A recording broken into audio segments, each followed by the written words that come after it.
ជំរាបសួរប្រិយមិត្តទាំងអស់ជាទីស្រឡាញ់ថ្ងៃនេះ admin Elstein ងើបតាំងតែពីព្រឹកធាក់កង់ហាត់ប្រាណទៅតំបន់អង្គរទៀតហើយបងប្អូនហើយក៏មិនអោយខាតទេគឺឆ្លៀតទៅទស្សនាប្រាសាទតែម្ដងប្រាសាទដែលខ្ញុំទៅទស្សនានេះគឺស្ថិតនៅក្នុងបរិវេណរាជធានីអង្គរធំនេះឯងដោយសារតែប្រាសាទនៅទីនេះច្រើនអញ្ចឹងហើយទោះជាខ្ញុំទៅញឹកញាប់តែនៅតែទស្សនាមិនសមហើយថ្ងៃនេះដែរខ្ញុំនឹងនាំបងប្អូនទៅទស្សនាប្រាសាទបាភួនដែលមានទីតាំងស្ថិតនៅចន្លោះប្រាសាទបាយ័ននិងរាជវាំងបុរាណបើយើងដើរពីប្រាសាទបាយ័នឆ្លងផ្លូវឆ្ពោះទៅប្រលានជលដំរីប្រហែល50ម៉ែត្រនៅខាងឆ្វេងដៃគឺជាច្រកចូលប្រាសាទបាភួនពីទិសខាងកើតបើយើងចង់ចូលប្រាសាទបាភួនគឺយើងត្រូវឡើងទៅលើទីលានខាងមុខបងប្អូនពេលនោះយើងនឹងឃើញផ្លូវភ្ជាប់ពីប្រលានខាងមុខសំដៅទៅខឿនរបស់ប្រាសាទដែលត្រូវបានគេប្រើប្រាស់សម្រាប់ដើរចេញចូលវាមានទម្រង់ដូចស្ពាននេះសប្តាហ៍ថ្ងៃគ្មានបង្កាន់ដៃទេហើយត្រូវដោយសសរមូលឈរជា3ជួររៀងគ្នាយ៉ាងត្រង់ស្មើដែលសសរនីមួយលម្អទៅដោយចម្លាក់នៅនឹងក្បាលសសរផងដែរបងប្អូនគឺស្ពាននេះហើយដែលតំណាងឲ្យផ្លូវតភ្ជាប់ពីឋានមនុស្សលោកទៅកាន់ឋានសួគ៌ហើយបើនៅខាងឆ្វេងដៃស្ពាននេះមានស្រះទឹកធំមួយលម្អទៅដោយកម្មចិន្តាធ្វើអំពីថ្មភក់ស្រះនោះត្រូវបានគេយល់ថាគេប្រើប្រាស់សម្រាប់ប្រារព្ធពិធីលាងបាបនៅសម័យនោះបើនិយាយអំពីកំពែងប្រាសាទវិញសប្តាហ៍ថ្ងៃនេះត្រូវបានបាក់បែកខូចខាតទាំងស្រុងតួប្រាសាទត្រូវសាងសង់ឡើងដោយថ្មភក់ស្រោបពីក្រៅរីឯពំនូកដីនិងថ្មបាយក្រៀមនឹងត្រូវបានធ្វើជាខឿនស្ថិតនៅផ្នែកខាងក្នុងតួប្រាសាទមាន3ថ្នាក់នីមួយព័ទ្ធជុំវិញទៅដោយសាលភ្ជាប់គ្នាព័ទ្ធជុំវិញសាងអំពីថ្មភក់លម្អទៅដោយបង្អួចចំហជាច្រើននិងខ្លោងទ្វារមួយចំនួនផងដែរប៉ុន្តែសាលទាំងនោះភាគច្រើនគឺបែកបាក់បងប្អូន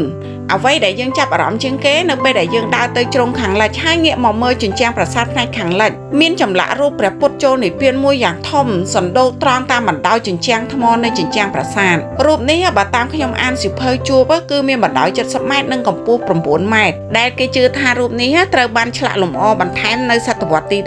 16នៃស្ដេចអង្គច័ន្ទរាជានៅពេលដែលប្រទេសកម្ពុជាយើងនឹងវិលត្រឡប់មកគោរពបូជាលើព្រះពុទ្ធសាសនាហិនយានក្នុងសម័យលង្វែកប៉ុន្តែរូបនេះភ្លែងមានទម្រង់ពេញលក្ខណៈទៀតហើយបងប្អូនបើសិនជាយើងមិនបានសង្កេតគឺយើងមិនអាចមើលដឹងថាជារូបព្រះពុទ្ធចូលនិព្វាននោះទេព្រោះអីរូបនេះត្រូវបាក់បែកស្ទើរតែមិនអាចកត់សម្គាល់បានទៅហើយបងប្អូនបើតាមខ្ញុំធ្លាប់អានពីប្រវត្តិរបស់ប្រាសា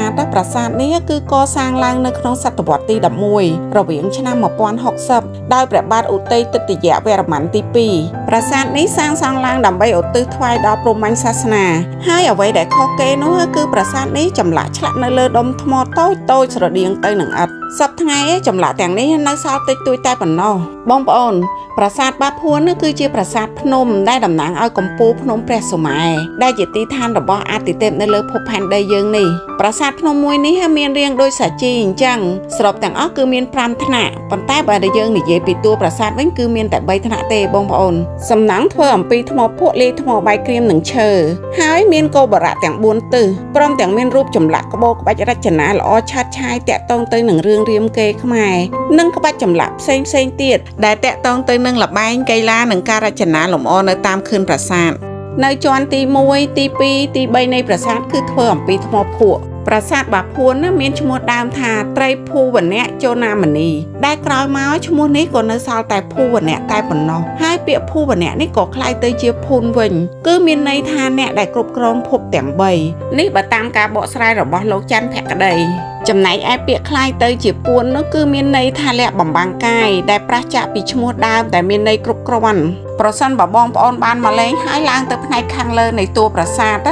បងប្អូននឹងឃើញទិដ្ឋភាពសំណង់ដ៏មហិមាដូចជាស្ពានដែលជាផ្លូវដើរចេញចូលលាតសន្ធឹងយ៉ាងត្រង់អស្ចារ្យហើយប្រកាសជាទទួលបាននូវអារម្មណ៍ខុសប្លែកពីធម្មតាព្រោះអីខ្យល់អាកាសនៅទីនោះត្រជាក់ហាក់បីដូចជានាំអ្នកទស្សនានឹងកំពុងតែស្ថិតនៅក្នុងវិមានអណ្ដែតលើអាកាសវេហាអញ្ចឹងបងប្អូននៅវីដេអូក្រោយនាងខ្ញុំនឹងនាំបងប្អូនមកទស្សនាចម្លាក់លម្អិតនៅលើជញ្ជាំងប្រាសាទនេះ